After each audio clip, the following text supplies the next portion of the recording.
All right, let's begin. So welcome everyone to our 13th session of Kohelet, of Ecclesiastes. And we're really getting towards the latter part of the book. And I am wondering whether we will complete the book or skip around a little bit. There is something to be said about doing every single word, but we've really gone in quite deep, and it's a little bit repetitive. There are beautiful ways of interpreting it, and it's still so deep and so powerful. But there is also Kohelet is a deep person, but he also labors his points, and can be a little bit negative at times too. But we'll continue, and I think today we're going to look at some really interesting, powerful stuff and ways of, depending also how we look at it, how we interpret it, and there's always so much to say. So we're going to begin. We're in the middle of chapter 7 of Kohelet. We're verse 13 of chapter 7, I believe. We'll just quickly go find that. Anybody have any leftover thoughts or questions or comments from last week? I do. Verse Sure. 11. Yes. Verse 11. I've been pondering this all week. Wisdom is as good as a patrimony, and even better for those who behold the sun. Who are those? Are those who behold the sun all humans, or is it like Maimonides? Only those elite who understand how to behold the sun, because this is, so far, all the references to under the sun have been, this is futile under the sun, or we labor under the sun, but it's under the sun. Now it's those who behold the sun, right? Who see the sun. And it sounds to me like there's a turn of emotion or tone right here at verse 11, because before the two verses before are in the negative, right? Don't let, don't say. But this one is, it's this like this aphorism out of Proverbs or something. Wisdom is as good as a patrimony, and even better for those who behold it. So I'm confused by, who are those who behold the sun? Who is that referring to? Is it a narrow interpretation, or is it broad? And wisdom is as good as a patrimony, but that seems to contradict everything that he said in chapters 1 through 6. So I am struggling with this verse, and I would appreciate you're not alone. You're not alone to struggle with this verse. It's a complicated verse, and it's hard. As you said, it seems like these strings of proverbs that are maybe coming from an earlier time in his life, or from a different source, or from a different editor, that are stuck together here in this section of chapter 7. As I just looked up, I don't know how many of you are following, but Rashi talks about, he says, well, who are those who see the sun? Well, that's all of mankind. Who doesn't see the sun, right? So it's referring to every human being. So it's basically saying wisdom is good for all mankind. Don't think wisdom is only good for that person. I don't need any wisdom. If you're beholding the sun, you need that wisdom. You know, it's good for everybody. It's not just good for those in the tower. It's not just good for those here. Wisdom is good for everybody. We all need a little wisdom, and wisdom is better than patrimony, or better with patrimony. That's how with patrimony. Yeah, with patrimony is another interpretation there. The even better is complicated. I don't want to spend a tremendous amount of time on it. I don't have anything especially to resolve your question, because I think it's a little cryptic. Okay. But you know, the fact that every time he mentioned the sun, he talks about beneath the sun. Right. Okay, so now he's changing, as Nancy says, beholding the sun. Now, beholding the sun is different from beneath the sun. Beholding the sun is actually seeing something that's illuminating, and beneath the sun is the sun is illuminating you. So there's a change in focus here. If you're looking at the sun, or if you're beholding the sun, then what happens is you're more active in this engagement with something called the sun rather than passive. Now that could be what Nancy's referring to in Maimonides in the introduction, where he talks about there are few people who see the sun in the dark. Okay. And if you see the sun in the dark once or twice, that's not bad. But the sort of the chachams, the big machers, are seeing the sun all the time at midnight, so to speak. Now, is he referring to that? I'm not sure. You know, it's coming so far. It's the context of it. I mean, I like the interpretation, but I think that the verse itself is I don't sense any deeper meanings in the verse. Those who see, it's a cryptic verse, but yeah, I like that. I think there is something intriguing about, for once we're seeing the sun, we're not under the sun, and maybe that's part of what we're being called to do, is to see the sun, not to just take everything under the sun as the only truth, but to see beyond the sun. I mean, the sun has a powerful place in our collective psyche, and people, the Egyptian, all the stories of the Egyptian, all the ancient cultures that worship the sun in one level or the other. But this is strange. It is a strange verse. I'm going to skip it unless somebody else wants to continue a conversation on it. And then we are going to go to the verse 13. And hopefully we'll see some sun and less snow. All right, Alan, please begin for us, verse 13. Hey, consider God's doing. Who can straighten what he has twisted? So in a time of good fortune, enjoy the good fortune. And in a time of misfortune, reflect. The one no less than the other was God's doing. Consequently, man may find no fault with him.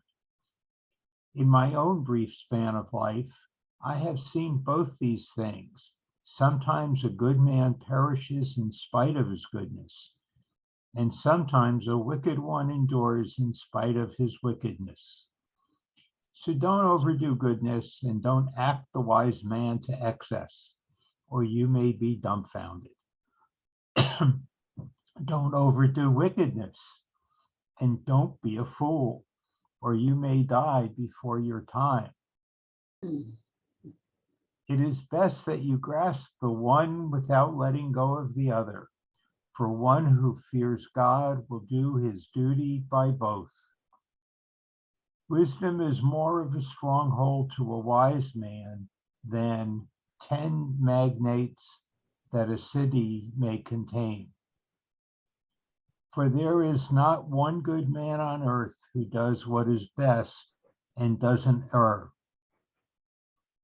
Finally, don't pay attention to everything that is said, so that you may not hear your slave reviling you. For well you remember the many times that you yourself have reviled others. Okay, I'm going to stop there. And maybe we'll get a little bit further. Consider God's doing. Who can straighten what he has twisted? So in a time of good fortune, enjoy the good fortune, and in a time of misfortune, reflect. The one no less than the other was God's doing. Consequently, man may find no fault with him.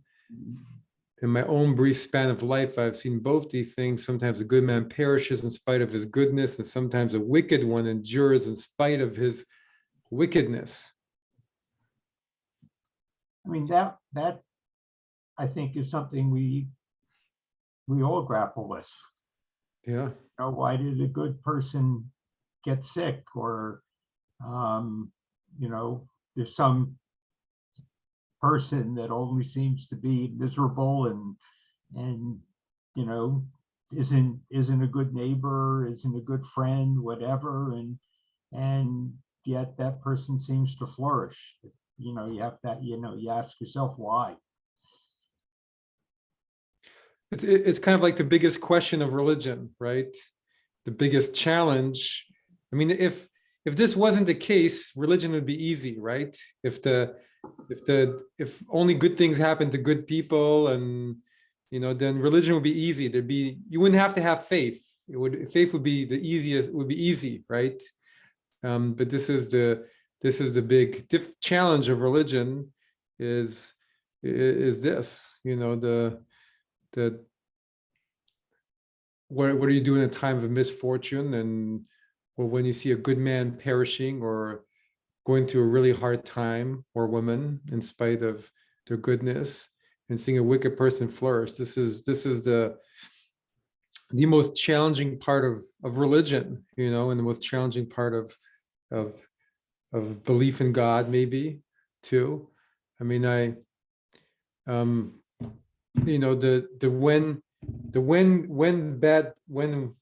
bad things happen to good people, is that what it's called, the book? Yes. Yes, Rabbi wrote that. Yeah. When bad things happen to good people. exactly. So I mean, what precipitated that in his life?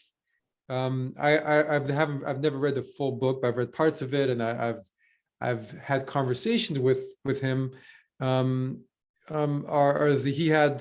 think he had a child who suffered very young from a really debilitating disease. Right. He Became very old within a very short period of time. I call the disease. Yeah. And died young. Yeah, very young. Yeah. Old man. I've met that rabbi. His Progeria. cousin is my girlfriend's daughter-in-law. He's a very nice man. He lived in, he wouldn't come to her wedding because she never converted. Her father was Jewish, but her mother wasn't, but he wouldn't come to her wedding. But I've met him at other times. But this thing about reflection, that's, I think, what a lot of us did during that first year, when we were all locked down in 2020 from March until about the summertime. So there was a lot of time to reflect rather than to just be miserable and complain. I like that. What came out of it? Good things? Yeah, I think so. It's like God's not punishing us. He didn't make this, like your daughter asked you that time, why did God make the pandemic? And we have to think about how things happen and how we want to respond when misfortune, or whatever other word you want to substitute for misfortune, befalls us. Mm-hmm. And also the first verse is I find to be a very, very challenging verse, not structurally, but it's this idea of consider God's doing, who can straighten what he has twisted. And I mean, it's kind of saying, and it's really hard, but if God doesn't want something to happen, you may try everything you want to make it happen, but it just ain't going to happen, right? That's a really hard thing. There's some things, and I mean, you see it in life. You see people, there's some people that really want something to happen. They just deeply want it to be a certain way, but it doesn't happen that way. And, and it's made, God doesn't want it to happen. The universe just doesn't want that thing to happen. That's just the way it is. And that's such a hard truth. But it's, I mean, the world's such a complex place, right? But verse 14 is, I'm just having a hard time grappling with it. mm-hmm. If God is responsible for the good and the bad, Yeah. It's the debate, or the discussion over why was there the Holocaust. Yeah. There are people who say, oh, it's because we didn't follow God's laws, we didn't keep kosher, we didn't do this, we didn't do that. Yeah. There's punishment. It's horrible. And then there's others who say, well, God may have set things in motion, but then people took over and and he has other things to worry about. Or Yeah. God has, I shouldn't say he, God has other things, bigger things to I don't worry like either of about. those. Yeah. But don't you think, Alan, if God is responsible for making these people, the good, the one who turns out good and the one who turns out bad, but the evil person, the bad person, God didn't make him be like that. Well, That there's was free his will. You got to choice. have. Was but his choice, yes, or her choice, right? Well, yeah. I mean, both. I mean, the Holocaust is really hard to know what to do with theologically, and that's. But right, the ultra orthodox said, you know, hey, we weren't keeping kosher enough. We were sinning, and then it makes no sense, you know, because it's first of all, the religious died in much greater numbers than the non-religious, right? And for one, and I just don't believe in a God that punishes in that way. I personally don't believe in a God Me that either. punishes in that way. So, but Yeah, there's go ahead. Yeah. In 1981, I went to Israel with my father. Hmm. And it was the first gathering of Holocaust survivors that they had in Israel at that time. And I remember going to, it was in a big stadium, and a lot of Holocaust survivors came there. And at that time, the Israel government, they said that this was, Israel was basically the redemption, for the Holocaust. I didn't totally buy it, at that time, but it was better than having all that sacrifice for nothing. Yeah. I mean, it was it's the great paradox of the Jewish people, but we suffered our greatest devastation in 2,000 years, if not ever, in the Holocaust, and then we gained our greatest blessing in 2,000 years. I mean, I would include not just the founding of the state of Israel, but the flourishing of the American Jewish community, and maybe they go together. But I mean, the incredible freedoms that we have here, and someone once described to me that the American Jewish communities are the most successful minority of any country of any time. So I'm not sure what a historian would maybe say about that, but we're certainly, I mean, incredibly successful as a minority, as a group within the United States, and it happened at the same time as that. And so our people have seen a lot of blessing after the last. But this is why some thinkers like Rabbi Yitz Greenberg, he believes we're in the third period of Jewish history. There was the biblical, then there was the exile, and now because these two big events happened, we're in the third period of Jewish history, the very beginning of it. But that's in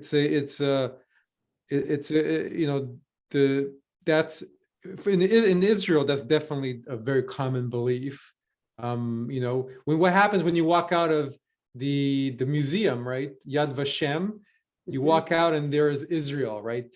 There's Jerusalem in front of you. It's meant to have that effect, right? You walk out of it and there's Jerusalem. I'm not sure how much we want to take all of that. I mean, one can speak for hours about it. I mean, my personal view on the Holocaust and how to look at all of this is, first of all, you can't. And the other is free will. We believe in free will, and the Nazis had free will, and what they did was out of their free will. And then, it goes back to that other verse, where's the justice in it? Well, part of the justice is we believe that not everything you see in this world is where the justice is, but there's something that happens after you die, and there's justice. That's where justice comes, after you die.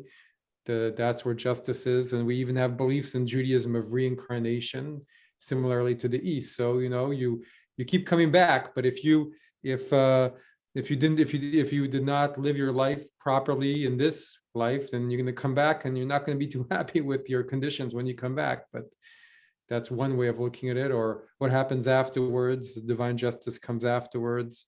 I think Rabbi Glick, what you said, your example is so good, because I remember when I walked out of Yad Vashem, and that's a time of misfortune. And then you see the beautiful city of Yerushalayim, it is a time to reflect how things can then be beautiful. Mhm.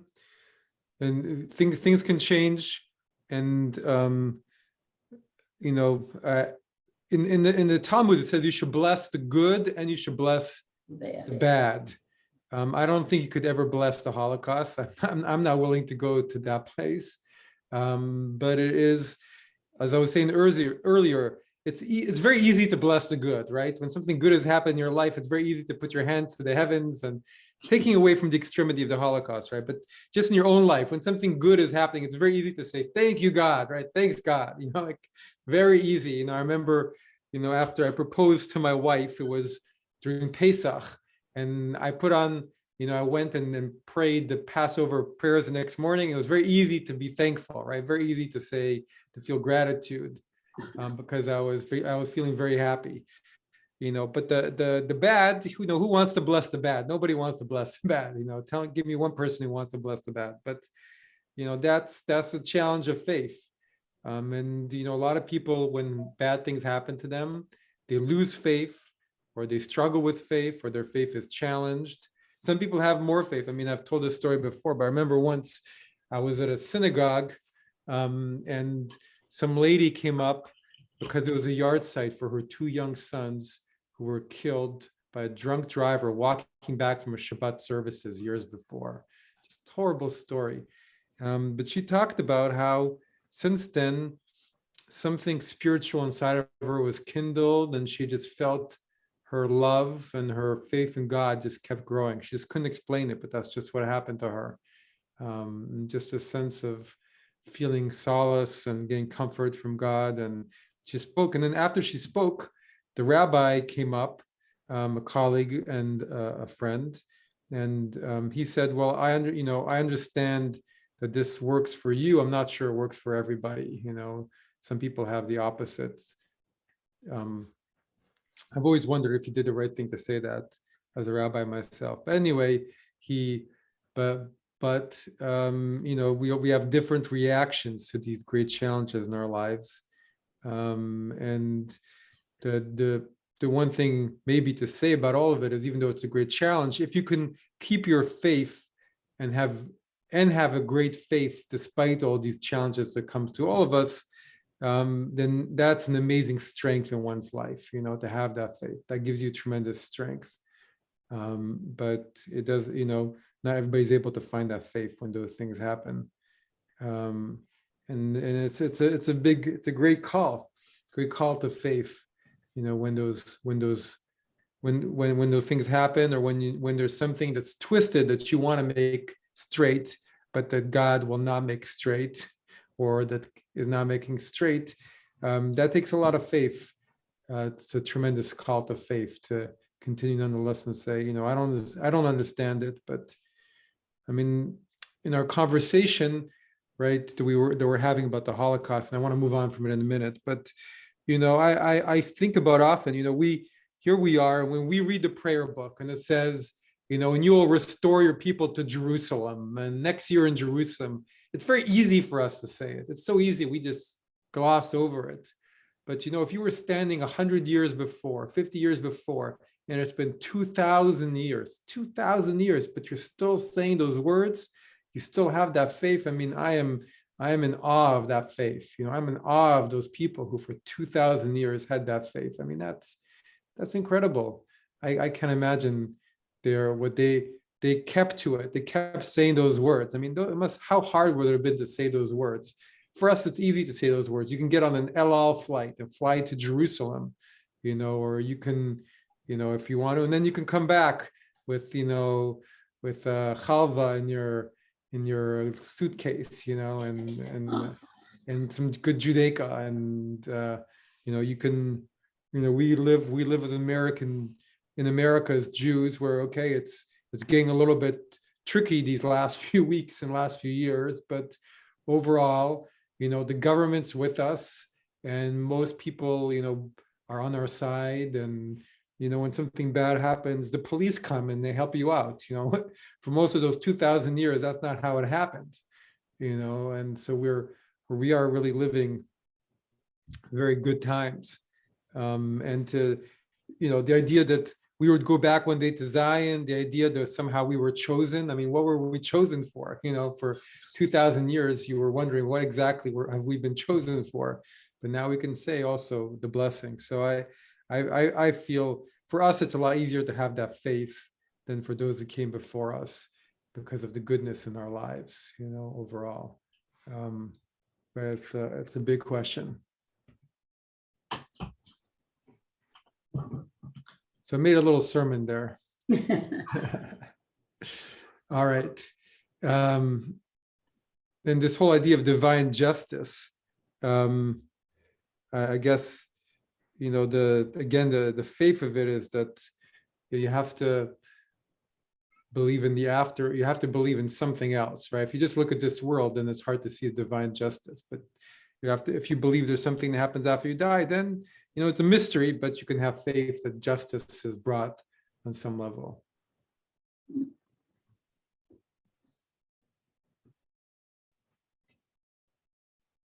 All right, let's move on. We just tackled the biggest question of religion, by the way, right? The biggest challenger to religion. Let's move on. All right.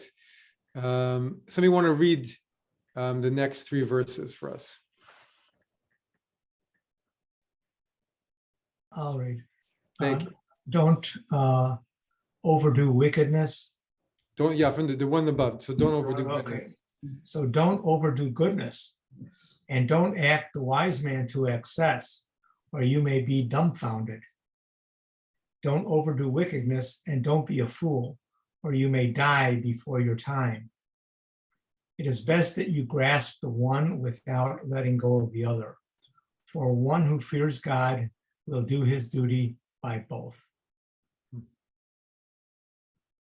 Now, wisdom is more of a stronghold to a wise man than 10 magnates. For there is not one good man on earth who does what is best and doesn't err. Okay, let's stop there. I'm going to interpret this a little bit different. I know I just open it up. I'm happy to go back to its plain meaning, but I think I'm interpreting this as meaning, don't overdo goodness. The way I'm interpreting is don't be naive. There's some people who say, don't be someone who says everything is good and everybody can be trusted. The world's just completely, everything is good. That's being the wise man to excess. Because if not, it's not going to work out for you. If you're trying to be the tzaddik, it's saying the wise man. But if you're trying to, if everything is, I'm just how I'm interpreting it. Don't be naive. If everything is good, everybody can be trusted. You're gonna, life is not a Hasidic story, right? In the Hasidic story, the rich man gives away all his money, but then miraculously it comes back to him. That usually doesn't happen. That's just not in the reality of life. Doesn't tzaddik mean more than wise or goodness? It means pious. Tzaddik means righteous. Yeah, a tzaddik is a Well, that's a whole different sense of goodness or wise, righteousness. I mean, righteousness is somebody who follows the commandments, but goodness and wisdom might be something quite different. Mm-hmm. I mean, he does mention wise afterwards. That is the plain meaning. He's saying don't be too much pious, don't be too much wise. I think I hear what he's saying. I don't think it's that interesting, so I'm interpreting it this other way. But it's the way it's often interpreted by modern scholars. It's kind of like what we call the golden mean, which we know is much later. But it's the idea of don't be too good, because in the end, life isn't going to. Don't try and be too good. Don't be too goody good, because in the end, it's not worth it. And don't try. Just be in the middle somewhere. Maimonides talks about this. He has a whole chapter in the Mishnah Torah. But the only thing you should overdo is your love of God. And your love of God, you should be sick with love for God. But everything else, be in the middle. Don't be too good. That's kind of narcissistic, isn't it? Which part? Just overdo your love for God. Yeah, it's the only thing you should overdo. Yeah. Yeah. But I don't know, what do you get from don't overdo goodness and don't act a wise man to excess, or you may be dumbfounded. Don't overdo wickedness and don't be a fool, or you may die before your time. When it says don't act the wise man, is it saying don't act like you know everything? Is that it? That's how I read it.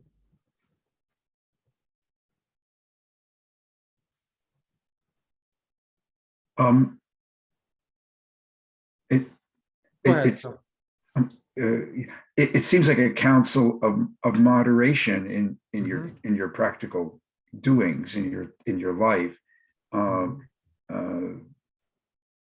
You know, and that I think that I haven't looked into this at all. But I think that That's what it means. it can be consistent with a lot of the wisdom literature generally, and it's the whole idea. So that it sounds strange to say you shouldn't be too righteous, but if it means to live in a reasonable and moderate way, you know, it sounds sort of Aristotelian maybe, but I'm not. I don't think it is, but it's it's very practical in a certain way. I hear what you're saying. It's in action. I like how you mentioned that. It's in action, you know, in the world. And maybe it connects to how I was saying the naive part. You know, if you're walking around being too naive, too pious, you know, it might in action make your life not the easiest. People might take advantage of you. You may end up but here it's also talk I like what do you make of what do you all make of it? It's best that you grasp the one without letting go of the other. For one who fears God will do his duty by both. I mean, one way of looking at it that I'm looking at it as is, you know, we're all going to end up at some point, right? It says later, there's nobody who doesn't err, right? So nobody who doesn't make mistakes. We all make mistakes. Even the most pious person in the world makes mistakes. But when you make mistakes, if you're holding on to the good, you're still holding on to being good, then at least you're going to be able to raise yourself back up. You're going to learn something. But the person who makes mistakes, who does bad things, and who fully embraces it, they're the one who's in trouble, right? If you lose your moral compass and just fully go into the bad, then it's going to be hard to fish you back out of there, right? You're gonna go fully into it. But we all do bad things. We all make mistakes. We all end up doing that. But while you're doing that, if you're still holding on to what is good and what is godly, then you're gonna be okay. You're gonna be able to rectify yourself. While if you do that, then you fully go down that door. Then it's what we were talking about earlier about, you know, what happened in the Shoah, God forbid, and other places. You see, when human beings go fully down that road, it leads to very bad places. But when we all make mistakes. Yeah, but what do you do with someone, like I have a couple people that I work with in my practice, they don't believe in mistakes. They say that the person that has done this bad thing made the choice and they won't call it a mistake. So is there a definite difference between a mistake and a choice? I mean, other people in their lives who did it to them. Right, yes. So that's no mistake. You know, you cheated on me. Let's use that as one example. That's no mistake. That's your choice. Does that mean that behavior has meaning always? I guess. It's a really deep question, and the example you gave is particularly hard. It's hard, man. And this one particular person, she won't back down. There is no such thing as a mistake. It's a choice you make. Yeah, well, there's some choices, there's some mistakes we make that are very hard to repair. You know, that's maybe if you believed more in God, like he's saying, you wouldn't make those mistakes or choices. Yeah. I mean, there's some mistakes that one makes that the going back to what we were saying earlier, the justice has to be paid in this world and not in the next world, you know, or it's very hard. I mean, look, we see what King David, right? We studied in detail the story of King David was it 2-3 years ago, right? And King David, moment of weakness, right? He's king, he's master of all the land, and he sees this beautiful woman sunbathing on top of the roof, a few houses down. So he invites her over, and she cheats it with him, or we don't know exactly how consensual or not it was, but she becomes pregnant, right? She becomes pregnant, and then what does he do? He invites her husband over and puts him on the front line of the next war and makes sure that he meets his end. And then, you think God didn't notice, but the prophet comes and says, God notices what God, he gives the story of the sheep, right? What would you say to, there's one poor person, all he has is one sheep, and then you have a rich person, he has as many sheep as he wants. What do you say? What's the justice to the rich person who takes the one sheep of the poor person? And he says, well, that person is completely in the wrong. And so he says, this is you. And I mean, King David, first of all, the child dies. And then King David, he mourns, he says he's sorry, he puts ashes on his head, but he's never quite the same. He never really, the whole rest of his life, one could say he pays the price, right? His children are trying to steal the throne from him. So maybe there's some mistakes where sometimes the divine justice comes to get you straight away, or maybe it's not divine, it's just cosmic justice. You reap what you sow.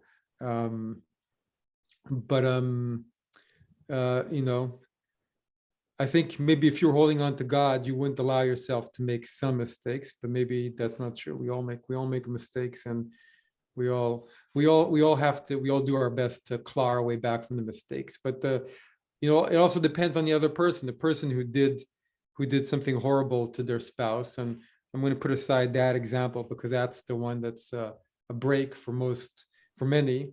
You do something really bad to your spouse, not cheating on them, but something else. If you did it and you did it fully, like you just totally embraced it and didn't see the mistake, I'm sure your spouse is going to be a lot less willing to forgive you than if you did it knowing it was bad and then got on your face, got on the floor and said, I'm so sorry, kind of thing. I used up our savings to gamble or whatever it is, that's, maybe you can come back from that one, but you got to be repentant, right? Truly repentant. It's not going to, if you said, yeah, I had a good time, that's not going to win you too many points. Let's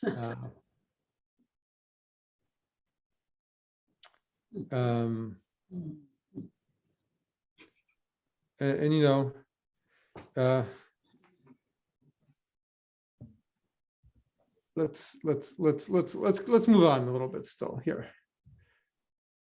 Anybody else have anything else they want to say about it's best to grasp the one about letting go of the other? Okay. Now we're going to go on to the beauty of wisdom. Nancy, how about you reading this one for us? Where are we? Verse 21? 19 to 21. No, 19 and 20, sorry, 19 and 20. Wisdom is more of a stronghold to a wise man than 10 magnets that a city may contain. For there is not one good man on earth who does what is best and doesn't evil.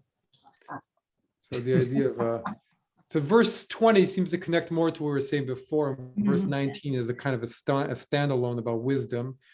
The power of wisdom, right? I think as the Jewish people understand the power of wisdom. At times we haven't had much riches, but we've had a lot of, we've put a lot in the wisdom bucket, so to speak.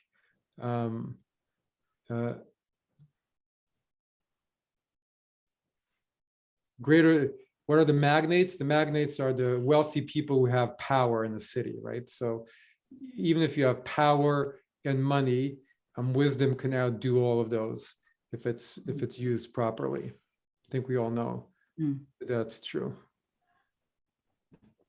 Okay, let's move on. Nancy, do you mind reading? Not at Um, all. Finally, verse 21, finally, don't pay attention to everything that is said. Where am I? Everything that is said, so that you may not hear your slave reviling you. For well you remember the many times that you yourself have reviled others. Don't pay attention to everything that is said, so that you may not hear your slave. In other words, you don't have to pay attention to everything that's being said to you, because folks may be talking about you and you may not want to hear it. Is it better not to hear it sometimes? I think so. I think so. I think it's interesting that this is a slave reviling the master, okay? Because the slave is not on the same social standing, even biblically. So what is he really saying here? Just because somebody is of a lower class or of a lower status, they may be talking trash and you don't have to listen to it. Or they may be saying something serious, right? Like they may be trying to call you out on something for being a lousy master or something. But or a slave has a good reason to revile the master. Right? It'd be hard to find a Right. slave who doesn't revile their master. You know, it's it's gonna happen. You know, I'm sure most slaves are gonna revile their master, and it's like it's people always complain, right? You know, right.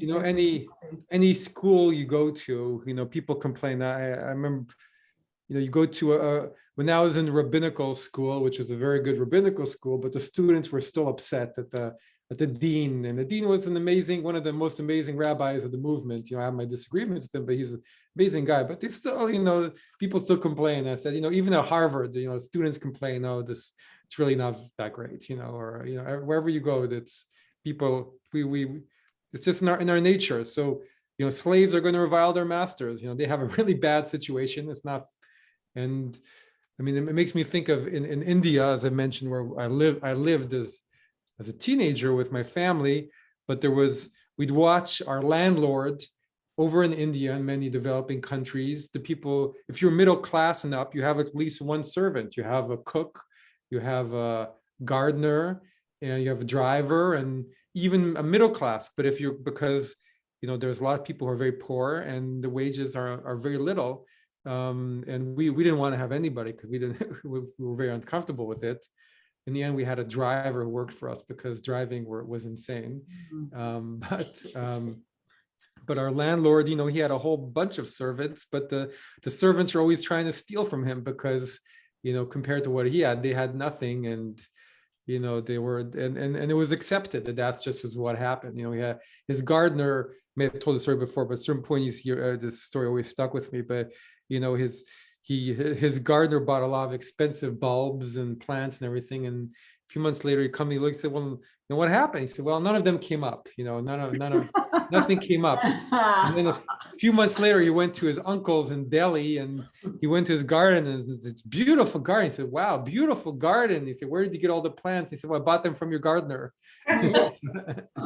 So it's just part of the way, it's accepted, your servants are going to revile you. And he had to have one servant who watched over all the other servants. And then he had to watch over that guy. But he knew that servant, if he crossed him, he knew where his children went to school. And, he was always worried about it, so it's,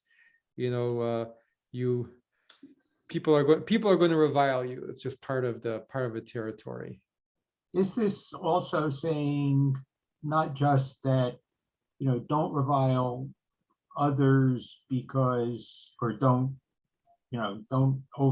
listen to people reviling because you have reviled, but is this also implying that because your slave reviles you and you've reviled others, to some extent, you're really not a lot different? You're not much different than your slave? Exactly. Yeah. I think so. Yeah, More like a We're- reality check. yeah. I mean, exactly.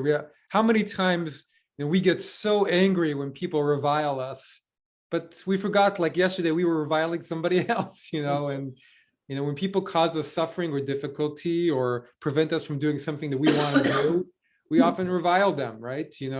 Somebody stopped us from doing what we wanted to do, or took away our power, or it's inevitable. We get angry at them and we think they're a horrible person and everything. And then we do it, maybe not even noticing it to someone else, and then we're surprised that they're reviling us. But we were just reviling the other person 5 minutes ago. Right. That's Treat others as you want to be treated, right? That's Uh-huh. the golden rule. and This reminds me of my, that homespun wisdom you get from your elders. And my mother always used to quote this thing that she got from her mother, which was, listen to nothing of what you hear and only half, believe nothing of what you hear and only half of what you see. Meaning, people spread a lot of gossip, and 99% of gossip is just that, it's nothing. And believe half of what you see, you may see something take place, but you don't know what came before it, and you don't know everything that's behind it. Now, I don't apply that 100%, but I also think, if you're a gossip and you're just going off at the mouth and spreading rumors and that sort of thing, kind of like cosmic retribution, right? It's going to come back.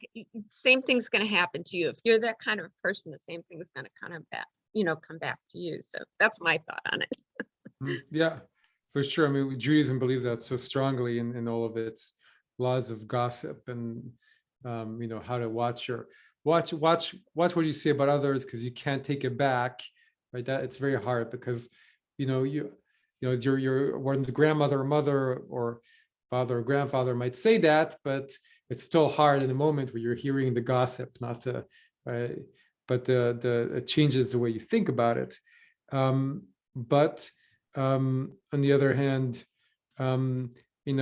there are people I've met, especially in the Orthodox world, who take it so literally that you will never hear them gossip. Right? And it takes a lot. It's a real discipline to really not, and it's a wonderful thing when people don't gossip or don't want to engage in any kind of negative talk about another person. So it's hard to do it, but there are really people who do it.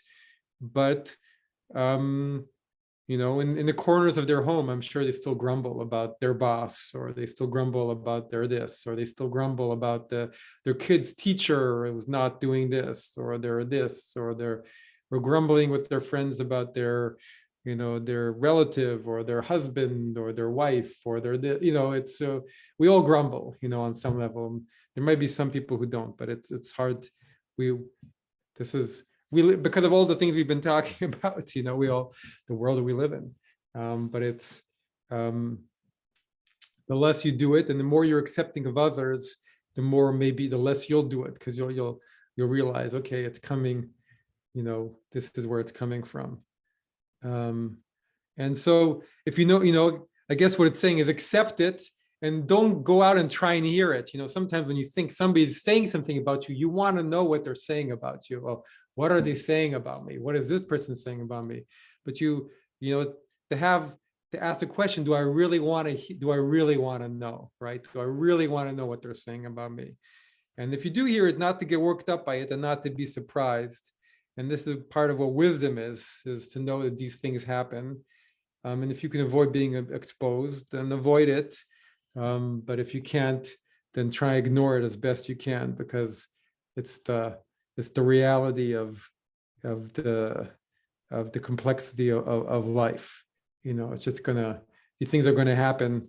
But it's I a little bit different. But I think about the news often. If you're gonna read the news and be upset, don't go read the news. It's very hard to resist it. But how many of us know we're going to be upset, and we still go and read the news, and then we're upset, and it sticks with us for all day long. We're about this and that, and we're carrying it, and if you know you're going to be upset, don't read it, or go read it at the certain point of the day and tell yourself, I'm going to read it for 10 minutes and then I'm going to disconnect and let it go, but don't carry it around. But how many of us here keep going down that rabbit hole over and over and carry it around with us?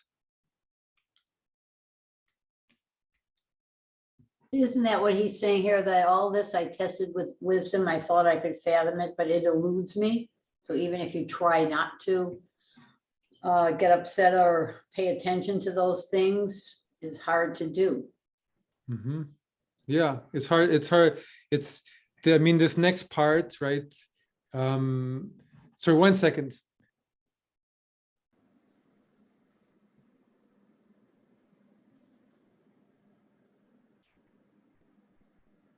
Okay, sorry about that. Yeah.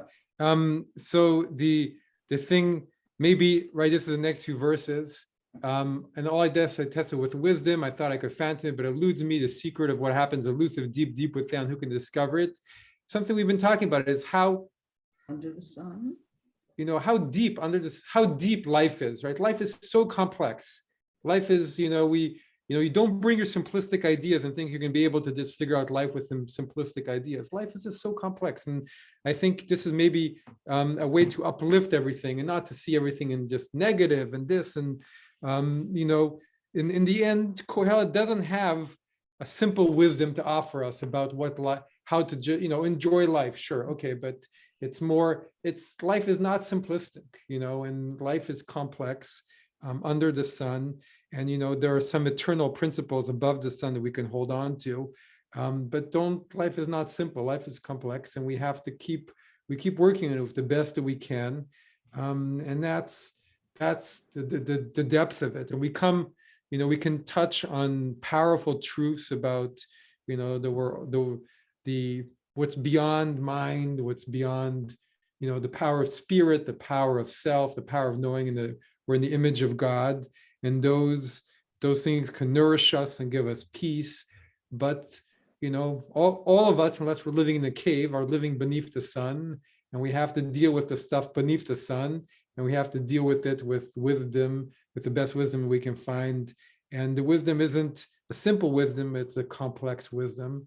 And that should give us comfort on some level. That should give us also a sense of we're all doing, life does have a lot of beauty to it and a lot of power to it. And the more we bring that complex wisdom to it, the more we find that we can manage it in all of its different ways, with joy, with peace, and helping others and growing as human beings. What else can we ask from life but to grow through all of it, through the complexity of all of it, and to bring that into our lives, and to see the complexity, but not be discouraged, but say this is just the way it is, and to do it with faith. That gives us tremendous strength and the ability to not only be buoyant, but also help others through all of it, and see life in all of its reality, but also try and live in joy always, and try and live in peace always. And holding on to both of those really gives us a powerful way to navigate through life. So I guess maybe a bracha, a blessing, as we end the session, at least where I feel at the end of all of it, is to be granted the wisdom to see life in all of its complexity, but also to be granted the faith and the joy and the sense of peace as we navigate through all of this, of knowing that we're growing through all of it, and of touching as much as we can the beauty and joy of the spiritual and of what is above the sun, and to be able to bring it to us and to our families and to our world. Amen. Very lovely. Thank you. All right. See everybody soon. Hey, Rabbi? Thank you. Yes, Dan, go ahead. Rabbi, The woman- would you have a couple minutes to chat? Sure, of course. Yeah. I have something beginning in a few minutes, but I do have a few minutes. Yeah. Oh, yeah, no, just a second. Okay, Very sure. short. Sure. Yeah. Happy to. So I wanted to apologize, and because I'm still working, so I take a break to join. And last week, I'm not usually a ditz brain, and I didn't properly introduce myself to you, so I apologize for that. And that's Okay. really the only thing I wanted to talk to you about. Okay, sure. So, so anyway, yes, and so yeah, I know Ed. I met him probably about 15 or so years ago through work and that sort of thing, and I've since got to know him quite well and his family. They're phenomenally fantastic people, and I consider him a very good friend. And I belong to a Roman Catholic church, but unlike most Christians, I really love the Hebrew scriptures a lot. And I've been studying, I actually bought a Jewish study Bible several years ago, and that's what I read when I study the scriptures, because I figured that I get more wisdom there. And so I was talking to him very recently about my own study, and he said, you know, my rabbi has a Bible study, you know, that you might be interested in. And that's kind of how I got connected. So, and I just have to say, I'm thrilled to be here. This is really the first time in my life I've done a Bible study with people who love the Hebrew scriptures. I mean, really, because in the Christian community, they just kind of like blow it off. I hate to say that, but it's really, even though it's part of the Bible. And so I'm thrilled to be here, and I feel like a little giraffe with weak legs. I don't know very much at all, but I'm thrilled to be part of this and be able to gain understanding and wisdom from your study. So that's my intro. To who Thank I you. am. Well, thank you so much, and we're so glad to have you with us, and you bring a lot, and it's so nice to have your perspective, and lovely to have you with us. And you're always invited to come to this or any other program we do. And I appreciate it very much. Thank you. You're very welcome to be here, Diane. Thank you. And I'm loving it. This is phenomenal. Thank you so Wonderful. much. Have a nice day, everyone. Bye, everyone. Bye. Thank you all. Thank you.